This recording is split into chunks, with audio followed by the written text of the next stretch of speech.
Welcome back, MTG Burgeoning community and YouTube viewing audience. If you are part of the latter and wish to join the former, click that subscribe button now, and in so doing you will become a bit eligible for all kinds of sweet rewards, all of which you can peruse down in the description below. In today's EDH Commander Thursday video, we are going to play test our Ramos Dragon Engine deck.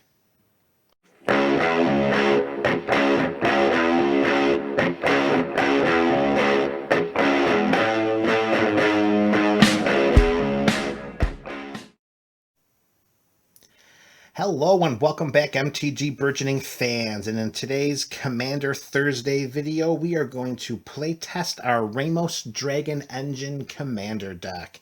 And if you missed the deck tech of this particular build, you can click on the link below and it'll take you to that video where we first previewed Ramos the Dragon Engine. And plus you can always click on the tappedout.net page to take you right to the deck list in question with another detailed breakdown of what's in the deck and what the purpose and scope of our deck is. Alright, so here we go. We got Ramos the Dragon Engine, the Dragon Engine that could. And if you did watch the previous video of Commander Thursday, then you know what this deck is all about. We are stalling the board. We are casting multicolored spells.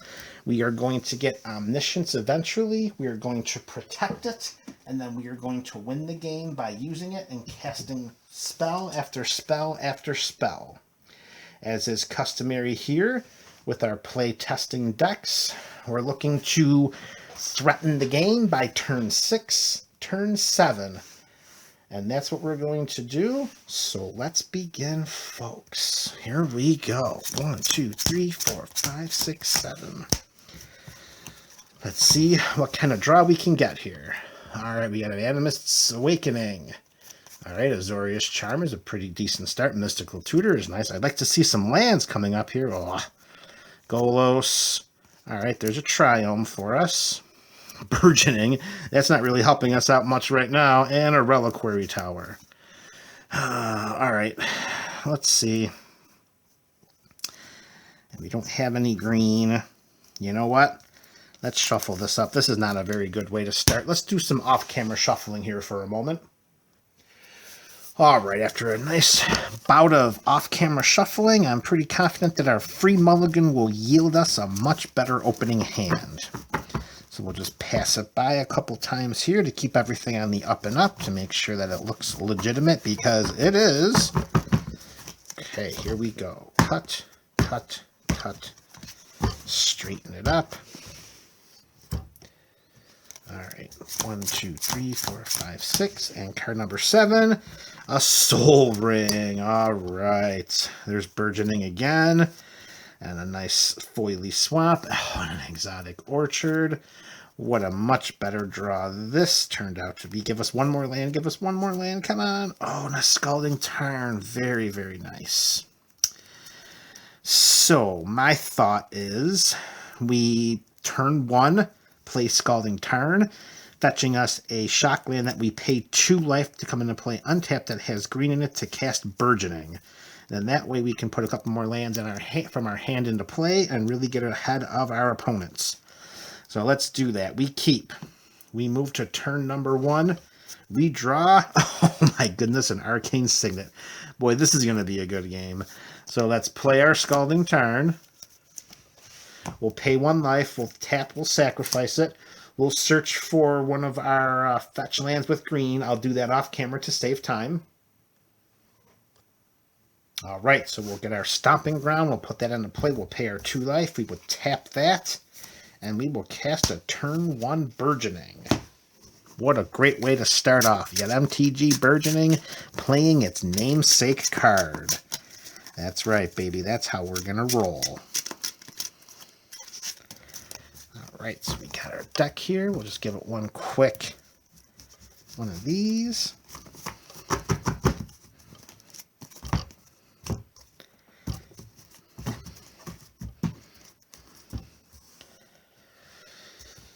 Alright, right, so we will say that our opponents take their turns. We put a swamp into play on opponent's turn number 1, and then an exotic orchard after that, leaving us a Soul Ring, an Arcane Signet, a Smothering Tides, and a Ruinous Ultimatum.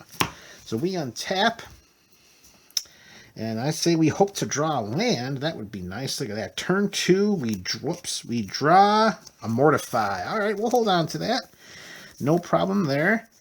And we will tap our swamp. We will cast ourselves a Soul Ring. We will tap that Soul Ring. Do you think we can assume that one of our opponents has a Plains in play? Oh, I don't know. Do you think we can? I'm going to say that we can't. So we'll play the Soul Ring. We'll tap the Soul Ring. We'll play our Arcane Signet. And then we will just pass the turn. Okay, so I'm going to say that around, the second round of turns, we'll cast our Mortify, tapping this for a black. I assume some of them will have some swamps on the battlefield. That for a white, and then that for 1, and we'll cast our Mortify. All right, so then we will untap for turn 3, knowing that we have access to 6 mana. What a great way to start. Turn 3, we draw a Flooded Strand. All right, excellent. So we'll play that fetch land there, and I think it's going to be pretty simple what we're going to do. We're going to tap 4, and we're going to put out a Smothering Tithe right away. And then off camera, we'll sacrifice our Flooded Strand, and I think this is a good opportunity to go out there and get one of our Triomes so that we can get some more colored mana. All right, and we are back. We went for a Roglin Triome. Make sure we can fix our colors as best we can. That gives us a white, a red, and a blue. And we have our swamp and a stomping ground, in addition to an exotic orchard and an arcane signet. I think we are doing very well here, considering it is only turn 3. So we'll cut. And we will end up passing. And I think it's safe to think that, during a round of turns from our opponents, that they most likely would not pay the 2. I mean, they're only on turn 3. My assumption is that they're still going to be pretty busy ramping up. So I think it's safe to say we play 3 treasures. That's being conservative. I think that's safe to do. Only 1 card in hand, however. All right, so we're going to untap with just oodles and oodles of mana here.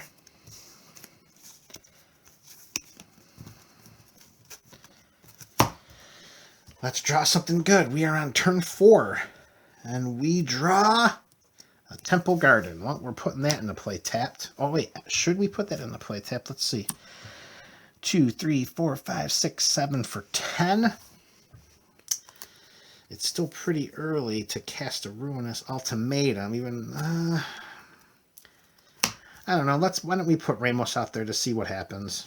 Might as well. 2, 3, 4, 5. We'll tap 6. We'll cast Ramos. Let's get him out there. Why the heck not? We'll see. We super ramped out, but now we have no juice left. We got nothing in our hands. We could really use a draw spell. Another round of turns. Let's say our opponents got a little bit better and started to pay for some of those treasures. So we'll say conservatively that we put 1 more treasure in play. I think that's fair. All right, we move to turn number... This is turn 5, right? Yeah, that's right. 1, 2, 3, 4. Missed that. Well, we didn't play our land. Why didn't we play our land? I think we missed that. Why would we not play that land? This doesn't make any sense. All right, so we're moving to turn 5. We draw Polluted Delta. Another fetch land. I think this would be the time that we would cast. We would put our... This would untap, of course, from last turn.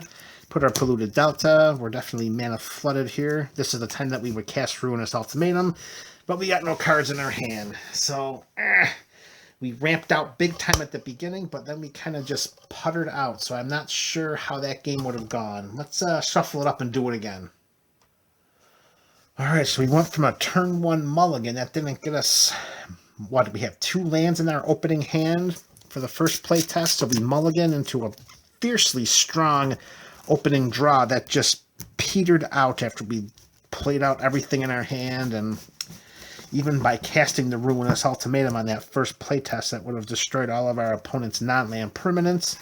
We're left with nothing in hand, defenseless, a ton of mana, but not much we can do with it. So that may not have been the strong first playtesting. So hopefully the second one will be a little more indicative of what this deck is capable of. So let's do it. 1, 2, 3, 4, 5, 6, 7. Let's do it again. All right, Triome, Breeding Pool, Misty Rainforest, Reflecting Pool, Arcane Signet. Oh, come on now. Oh, my goodness. Hallowed Fountain and a Swamp. Jeez, jeez, jeez. Oh, my goodness. So much land. So many lands. I say we just keep this. Wow. That's like a... Back in the days of the partial mulligans, I'd be all over a hand like this, particularly if I were playing with my Scion of the Ur-Dragon deck.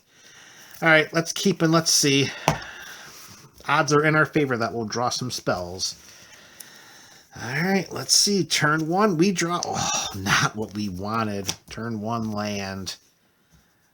Move to turn 2, draw. Oh, my goodness, another fetch land. Jeez. Reflecting Pool, tap 2, cast an Arcane Signet. Nothing but lands in our hand. Maybe that was a mistake. Turn 3, we draw. Oh, Alchemist's Refuge. And I have a suspicion that we're going to get stomped in this game. We're already turn 3. We've cast nothing but an Arcane Signet. We untap. We move to turn 4. We draw a fetch land. And we're toast. Look at this. Nothing but land. So that was a mistake. All right. That one was a disaster. Let's do this all over again. All right. So our mana flood continues. Yikes. That was a rough one. That was a rough one. Playtest 2. That were a real game, we would have got stomped out to the back to the Stone Age. Alright, here we go. Ever the optimist. We try again. Ramos is the dragon engine that could and will.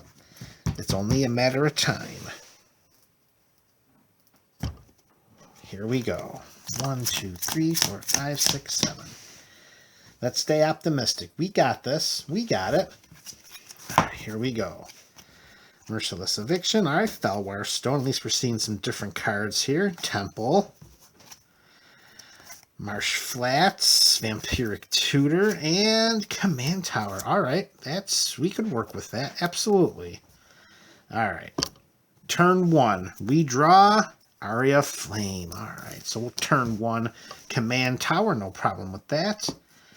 Turn 2, Plains. Let's throw out Forest. We'll tap the 2 and we'll cast our Fellwire Stone. And we're off to a good ramping start. Let's get one of our charms for a little bit of protection here. That would be nice. Turn 3, we draw. There we go. One of the best ones we could. Croesus' Charm. Return target permanent to its owner's hand. Destroy target non-black creature. It can't be regenerated. Or destroy target artifact. Now, even though we can cast it, it may seem tempting to put Aria Flame out there, but it's way too early to put one of our win conditions in place. So we're just going to hang on to that for the time being. So we move to turn 4. We untap with nothing cast, although we could have cast our... oh, we could not have casted. All right, so we could not. Never mind there. We draw 4. We got a Ketria Triome. I think we put that into play. Yeah, let's put the Ketria Triome into play. We'll hold up the mana with the threat of being able to cast something. We pass the turn. We'll untap. We move to turn 5. We got to do something here, folks. We draw a Villainous Wealth, which is great. I think it might be time for a little Merciless Eviction action. We'll put down our Temple of the False God. And then we're definitely going to tap our 6 mana here. And we will mercilessly evict all creatures. I have to assume that after 5 turns around the table, our opponents are going to have a pretty developed board state, and we are not. So we will cast Merciless Eviction without a problem, clear out the battlefield, untap with a nice chunk of mana, knowing that we've ramped and have an active Temple of the False God. At a minimum, we're casting Ramos. Let's see what else we can draw here. Cascading Cataracts. Yeah, that'll work. So let's put that into play. Yeah, I think it might be time we put, so we got 1, 2, 4, 6. We've got 8. So if we tap the 6, we'll leave ourselves with 2 mana. I think we wait one more turn. All right, so hear me out here. If we wait the one turn, we put down our Marsh Flats. We tap, pay 1 life. We sacrifice it to find that one of our shock lands that we pay 2 life to come into play untapped. And then we can cast Ramos, and then we'll have mana left up to hold on to Crocus's Charm in case we need to protect ourselves by returning a permanent to their owner's hand or destroying a creature or artifact. Then if it gets back to our turn, we're untapping with 2, 4, 6, 8, 9 mana at least. So then at a minimum, we'll cast a Villainous Wealth, which will put 3+1/+1 counters on Ramos, and then 6 cards from our opponent. We might be able to play those spells with our top card here being a Shark Typhoon. I think we were set up for some moderate success there. Not too shabby. Not too shabby. All right, folks, let's do it again. And let's go another play testing round here. And I will definitely admit that with most of the play testing that we do here on our EDH Commander Thursdays, it's easy to get a good feel as to how a deck will perform, even with a play test. With a deck like Ramos, though, as we are more of a reactionary deck until we're able to set up our end game with our spells and our omniscience and things like that, it's a little more difficult to get a grasp at the full potential of this kind of a deck, knowing that we don't have that level of interaction from our opponents and with our opponents. I mean, it's a lot different with Feather, the Redeemed. We're going on the offensive. We're just protecting Feather until we hit our end game. And other decks like Zaxara the Exemplary and Scion of the Ur-Dragon and some other decks that we've done here on Commander Thursdays, the game plan is to just be offensive. Well, here with this Ramos deck, we're just kind of trying to muddy the battlefield and stall out our opponents until we're in a position to hit our end game, get our omniscience in play, and then cast all of our instants and sorceries in order to utilize our win conditions and win the game that way. So I get it that this play test is a little more challenging than most to show the dominance of a deck like this, but I can attest historically that this deck is a great performer. 6-7. Maybe this draw will be the one to showcase that. Putrefy. Rhystic Study. All right. Got a fetch, a Breeding Pool, Chromatic Lantern. All right, so we're fixing up our mana, that's for sure. Give us one more land. Oh, no, Watery Grave. Oh, we keep this. We absolutely do. All right, here we go, folks. Turn 1. We draw. Oh, Reflecting Pool. Amazing land draws. We'll put our Breeding Pool into play tapped. Untap. We move to turn 2. Draw an Azorius Charm. All right. Very nice. We'll just stick that in the middle of the hand. And what are we going to do here? I think we'll put our Watery Grave into play. Untapped. Leaving up 7. Sure, why not? All right. We pass the turn. Turn 3. We're drawing another fetch. We'll throw that in the back, because we're certainly going to cast Reflecting Pool. I'm sorry, play Reflecting Pool. Yeah, cast it, right? Then we're going to tap 3. And you know what? I'm tempted to put the Chromatic Lantern out there first, but let's put the Rhystic Study. Let's just put the Rhystic Study out there. All right, we pass the turn, and assuming our 3 opponents around the table, with this only being turn 3 and they're still ramping, we're going to say that each one of them lets us draw a card by not paying the Rhystic Study tax. So opponent 1, opponent 2, and opponent 3. Now, those were some good draws, folks. So we untap, and we got a massive handful of cards. We move to turn 4. We draw an island. All right, so we're going to play our Stomping Ground. All right, let's play our Stomping Ground. We're going to pay 2 life for that to come into play untapped. And then we're going to leave up a reflecting pool. We'll tap the 3 shocks, and we'll play our chromatic lantern, leaving up the 2 in case we need to cast an Azorius Charm.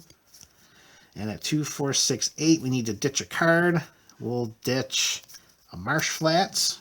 We pass the turn, and with a further turn in, I think we can assume our opponents are seeing what we're doing and maybe a little less prone to not to make sure we don't draw any cards. So we'll say in a round of turns we only get to draw 1 card this time, and we draw a Triome. Perfect draw. All right, excellent. So then we untap. We've got 5 mana of any color. We move to turn 5, and we draw a Finale of Revelation. Wonderful draw. We'll play our Triome, and I think it's time we put K-Diddles out there. So we're going to tap 5 mana, and we're going to cast Kenny. Kenny is in the game.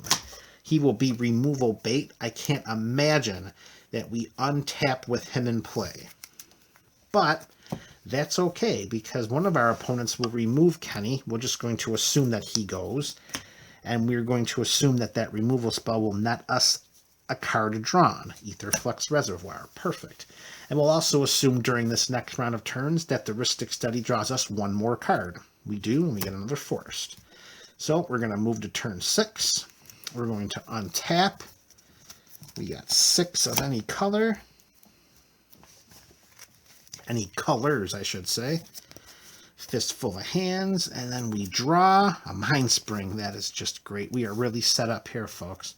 All right, so we'll just drop down our island, and with 2, 4, with 7 in play, I think it's time to even up the score. We cast a Ruinous Ultimatum.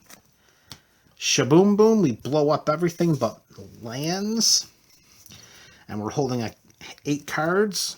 We'll discard a Windswept Heath. We're still holding 8. We're at turn 6. So with our opponents having nothing on their battlefield but lands, I think it's safe to assume that they might play a little conservatively, making sure that we don't draw any additional cards. So I think it's safe to say we don't draw anything from Rhystic Study. So we'll untap. We move to turn 7. And we draw a Mortify. So we are really just in a great spot. We had a handful of cards. We got 3 potential removal spells, another fetch land, a win condition with Aetherflux Reservoir, a Mind Spring, and a Finale of Revelation. We're in a great spot, and this is what it's all about. So now we're controlling the battlefield. We just cast the Ruinous Ultimatum last turn, so our opponent shouldn't have much in play. And even if they do, we have an Azorius Charm, a Putrefy, and a Mortify. We guaranteed our land drop for next turn, and we can draw some cards with Mind Spring and Finale of Revelation in preparation for Dragon Engine coming out, and we still have the Rhystic Study in play. So I'm going to say that was probably, of all the play testing, that was probably the best one and most indicative of what this deck can do. And I think that's a good place to say, this is MTG Burgeoning, folks. You are looking at Ramos Dragon Engine EDH Commander Deck Tech. Go forth and enjoy this day.